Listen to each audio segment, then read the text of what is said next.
So, hello mga ka-tuberns. Magandang hapon. So, ayun mga ka-tuberns. Nandito naman kami ulit ng tatay sa bahay ng kumpare niya.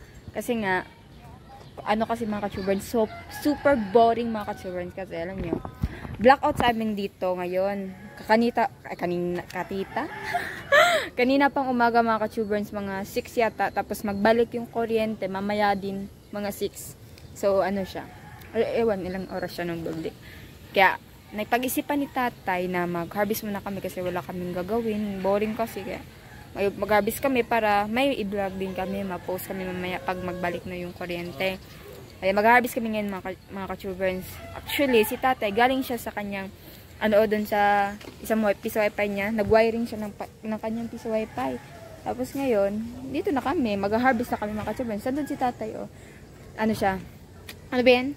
Humihingi siya ng nalalagyanan ng kanyang piso, i-harvest namin, na i-consign namin na pera. So, yun. Punta na din tatay. Magandang hapon mga ka-tuberns. Gantay pa ako ibigay yung lalagyan ng bariya. Okay. Hindi mo siguro yan naka-play? Naka-play? Oo. Ayun na mga ka-tuberns. Hindi siya mo. Aki lang sigurong sino ba ho? Hindi sigurong sino oh. Meron ka. So ito na yung lalagyan mga ka-tuberns. Ito yung kinuha namin. Diba ito? Pero iniintay pa namin yung susi na makuha ni tatay kasi yung susi nandun din sa kumpare niya. Yung nagbigay sa amin ng ganito, asawa yun ng kumpare ni tatay. Tapos sinanap pa yung susi. Ewan ko saan nilagay. Baka ito andito o kasama siguro ito. Wala! Mauna na ron.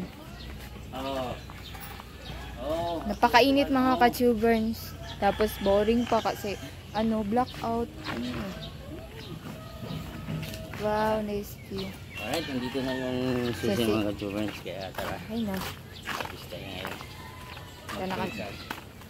Ha? Magpo-points out. Oo, magpo-points out. Sana nga. Medyo tahimik ang lugar kasi walang kuryente.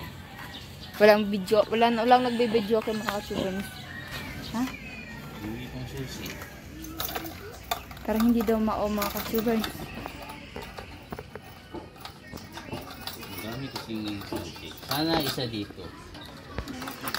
1, ano man ito? Isa dito yung susi. Kung butangan di ay ninyo ang susi ninyo kani sa 20 ni nga susi. Naman pero ako kasi nabura. Wow. Tapos butangan na pud balik. So ito na ang panghuli. Sana Nadi siya sa ulahi. Okay na siya mga ka-tuberns. Parang basa man Basa gyud. Basa? Kapunan natin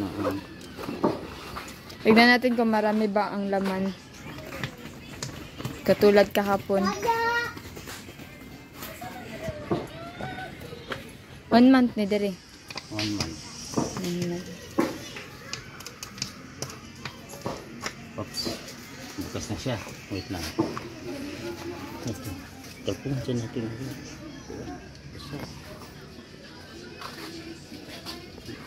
Namay ko ang trapo. Tayo trapo. Mga ka-tuberns ko na kung napansin nyo mas lalong gumanda ako ngayon. Thank you kasi napansin nyo. Ano daw? Hindi mga ka-tuberns.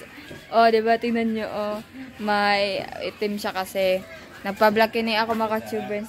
Kinulayan ko ng itim para mas lalong gumanda ang ating buhay. Sira pala ng yung magpa-blackening mga ka-tuberns na minsan kasi nasira ng ba?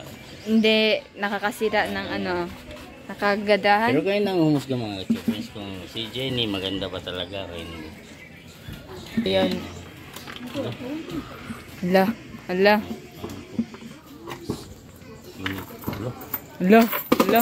Hala, puno siya. Char. Puno nga.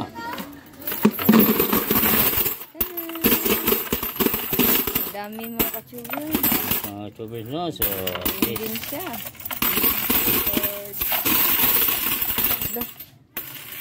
Ay, kung dyan doon.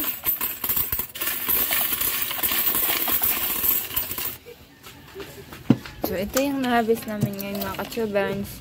Ito yung comes out ni tatay. Madami, mabigat masyado. Diba? Tapos sinira ni tatay. at least mga tubers, no? Kahit pa paano, kumikita tayo. Oo. Diba? Kailangan lang talaga natin ng magsipag at diskarte sa buhay. Lalo na pag may ganito kang anak na Guwapa. mahilig sa merienda. Wala ka talagang choice kundi magsipag, magsikap para may pangtustos ka sa kanilang mga kailangan. Tustos ba ang Tagalog? Sa iyo na yung mga tubers. Ambot Maraming na. sa mga tubers, no, sa patuloy na Suporta. suporta at pagsubaybay sa Mga video namin. Sana hindi kayo magsawa kakatingin sa mukha niyan. Hindi na sila magsawa. Di ba? So mga ka-tubers, salamat at sinamahan niyo kami ngayong araw. Hanggang dito na lang kami. Oo. Bye-bye.